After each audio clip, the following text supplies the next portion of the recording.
ആകാശത്ത് നിന്ന് നിലാവിൻ്റെ വെളുത്ത പൂക്കുകൾ സഹസ്രകോടി ആരോ അരുവിതറിയതുപോലെ കണ്ണറ്റാ ദൂരം വരെ നീണ്ടുകിടക്കുന്ന ശുഭ്രതാവള്യ കടലലകൾക്ക് മുകളിൽ അഭിവന്ദരായ സയ്യിദുൽ ഉലമയുടെ അധ്യക്ഷ പ്രസംഗം നടക്കാൻ പോവുകയാണ്.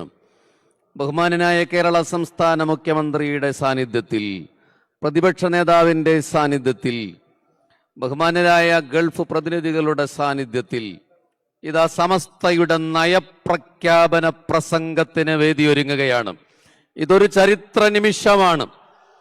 1 നൂറ്റാണ്ട് നീണ്ട സേവനഗാഥയെ സമൂഹ മനസ്സുകളിലേക്ക് വീണ്ടും ഉയർത്തിപ്പിടിക്കുന്ന അഭിമാന നിമിഷം.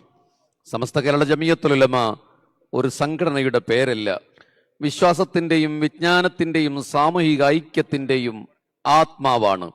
100 വർഷമായി മതവിദ്യാഭ്യാസം, ആത്മീയ വളർച്ച, സാമൂഹിക പുരോഗതി, മാനവിക സേവനങ്ങൾ എന്നിവയിലൂടെ വഴിയിലൂടെ സമൂഹത്തെ കരുത്തോട് മുന്നോട്ട് നയിച്ച മഹത്തായ പ്രസ്ഥാനത്തിന്റെ ശതാബ്ദി ആഘോഷ സമ്മേളനത്തിന്റെ സന്തോഷ മുഹൂർത്തത്തിൽ ആത്മജ്ഞാന വഴികളിൽ ദിശഭാഗ്യ യമനി തരീമി പാരമ്പര്യത്തിന്റെ ജിഫ്രി കബീലയിൽ മലയാളി മുസ്ലിമിന്റെ സമസ്ത കേരള ജമിയത്തുൽ ഉലമയുടെ നേതൃഗരിമ ഓരോ പ്രസംഗവും ഒരു ചെറുപുസ്തകം പോലെ മനസ്സിൽ പ്രിന്റ് ചെയ്തു വെക്കാവുന്ന ജ്ഞാനശോഭ നനുത്ത ഒരു ചെറുമഴയായി തുടങ്ങി.